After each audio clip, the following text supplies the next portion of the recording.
Birthdays are supposed to be about love, right? About feeling like you matter. Like the people you've spent your whole life caring about finally see you. But mine wasn't like that. On my 25th birthday, the only thing my mother saw when she looked at me was a reminder that her firstborn had grown too old for attention. She smiled, calm as ever, and said, "You're too old for gifts now, Judy." An hour later, that same woman stood in the driveway with my father, beaming as they handed my younger sister Grace the keys to a brand new SUV.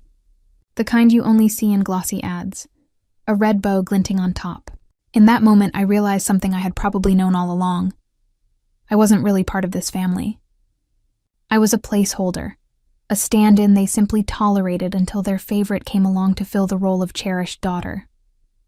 My name is Judy, and this is the story of how my parents managed to forget about me completely on my birthday, how they showered my sister with everything I'd ever wanted, and how, not long after, they came crawling back when I was finally strong enough to choose myself over them. Stick around, because I'll tell you exactly what happened and why. In the end, I wasn't sorry for walking away. Let's go back to the day it started.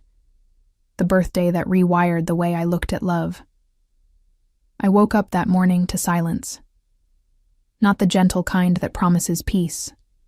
This silence was hollow, the kind that presses down on you and whispers, "No one remembered." Even before I got out of bed, I could feel it. That strange heaviness that comes when you realize the world has already moved on from you. Still, I brushed my hair, tucked loose strands behind my ears, and told myself I was being dramatic. Maybe they were hiding decorations or a cake somewhere downstairs. Maybe, for once, I wouldn't have to pretend the bare minimum was enough. When I stepped into the kitchen, it hit me instantly. My mother was standing on a chair, taping silver balloons to the ceiling. Big, shiny ones that caught the morning light. They spelled out, "Congrats, Grace!" Grace, my younger sister by 4 years, had finished her junior year of college. Decent grades, nothing life-changing, but you'd think she'd cured a disease from the way my parents talked about her. Mom glanced back when she heard me. "Oh, morning, sweetheart," she said brightly. Then, as if it were an afterthought, "Happy birthday! We'll celebrate next weekend, okay? Today is about your sister. Your father has something really special planned." I nodded, forcing my lips into what I hoped looked like a smile. "Yeah, sure." Grace appeared, looking effortlessly perfect in jeans that probably cost more than my entire paycheck.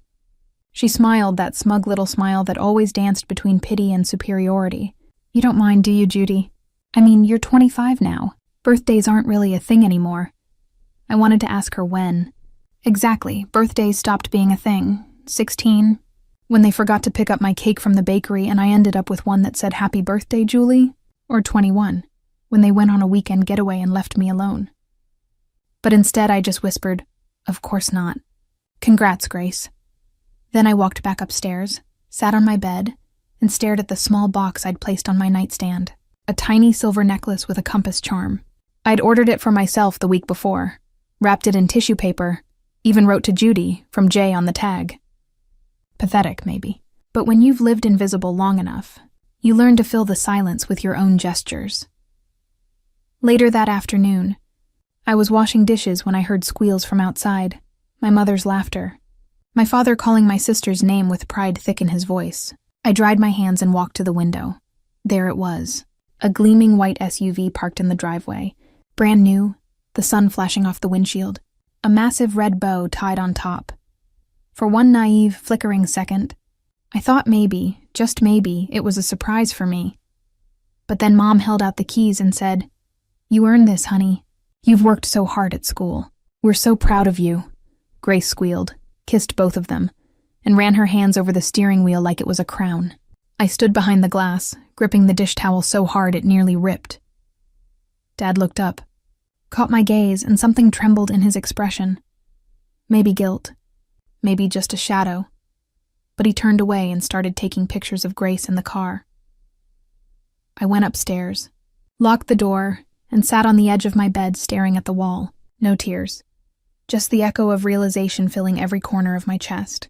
Every forgotten birthday, every moment of second-place silence came rushing back. I saw myself at 12, alone with a grocery store cake.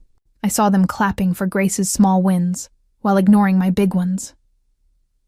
That day, everything clicked into place. I would never be enough for them. I wasn't their shining star or their prodigy.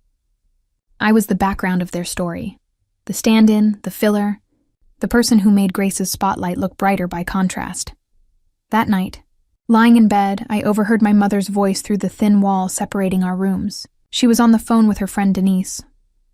"Oh, we didn't get anything for Judy this year," she said, laughing softly. "She's 25, too old for gifts. But Grace, oh, you should see the car. She deserves it after how hard she's worked." I pressed both hands over my ears, but her words slipped through anyway, sharp and uninviting. "Judy understands," she continued. "She's always been so mature, so low maintenance." Low maintenance. That phrase sank deep into me like salt water in a wound.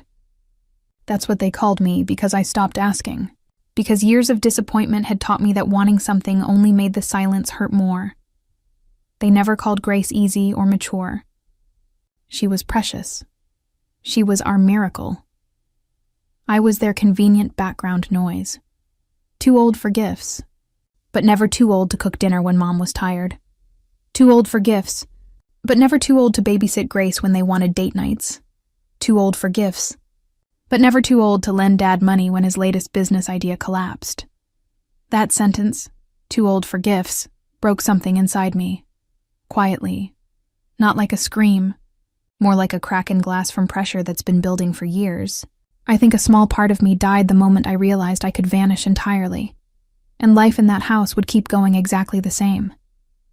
I didn't lash out. I didn't cry. But that silence changed shape. It wasn't hollow anymore. It was a blueprint.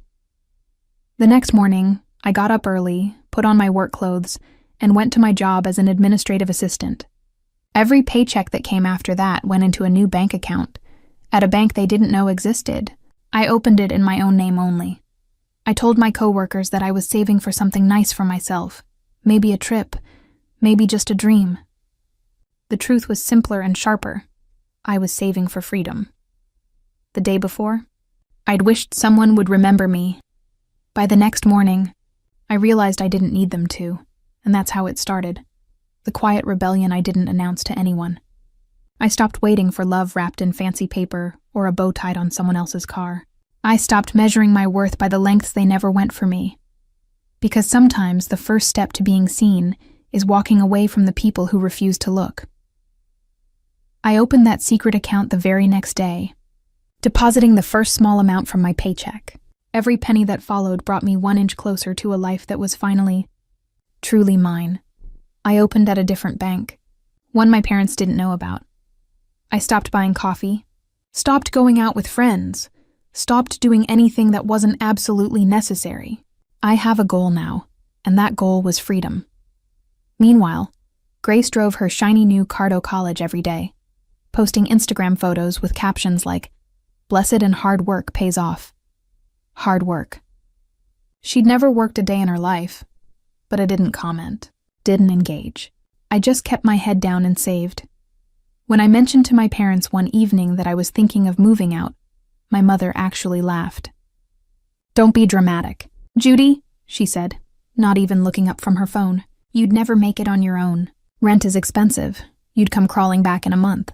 My father nodded, chewing his food. "Your mother's right. You're better off staying here, helping out, being part of the family. Part of the family." As long as part of the family meant being invisible, I just smiled. We'll see.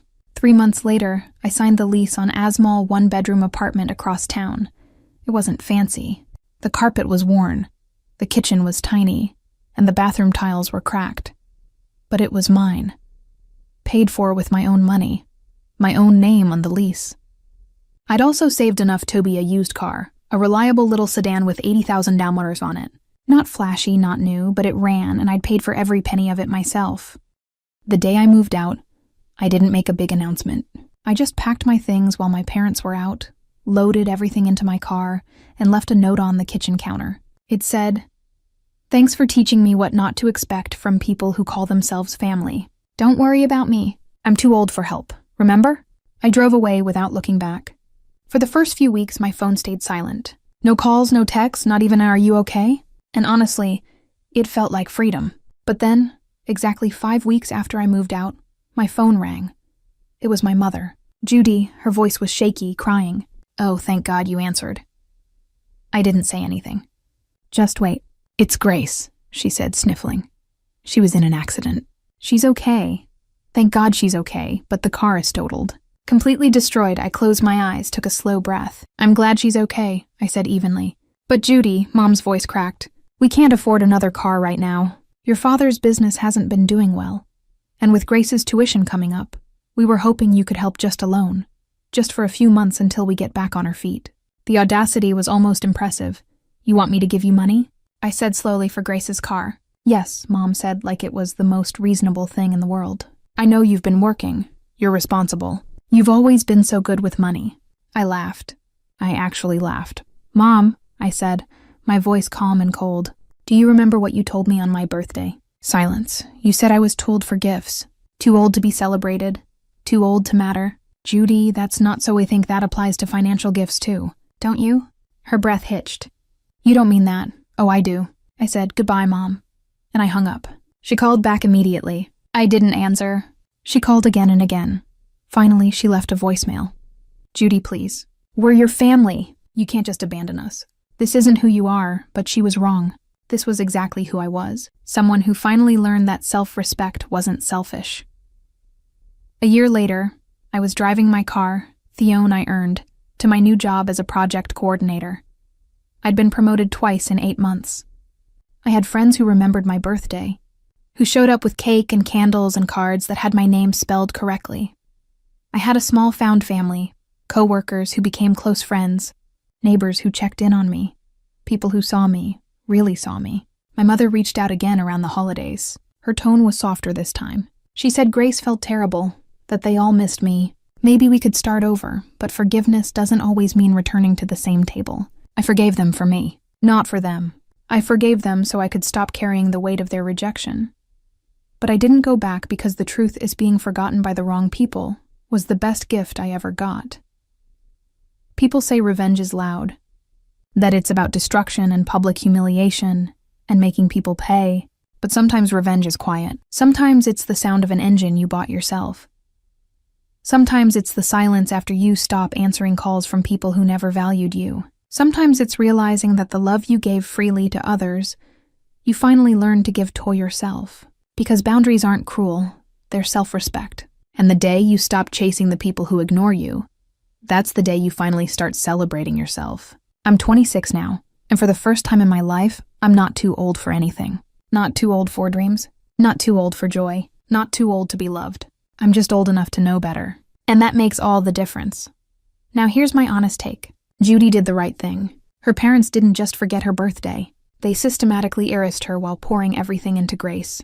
And when they finally needed her, they expected her to show up like nothing had happened. That's not family. That's exploitation. Setting boundaries and walking away wasn't revenge. It was survival. What do you think? Should she have helped them anyway because they're family? Or did they get exactly what they deserved? Drop your honest opinion in the comments below. And if this story hits home for you, smash that like button and subscribe for more stories about people who chose themselves when no one else would. Remember, you're never too old to matter. Thanks for watching. I'll see you in the next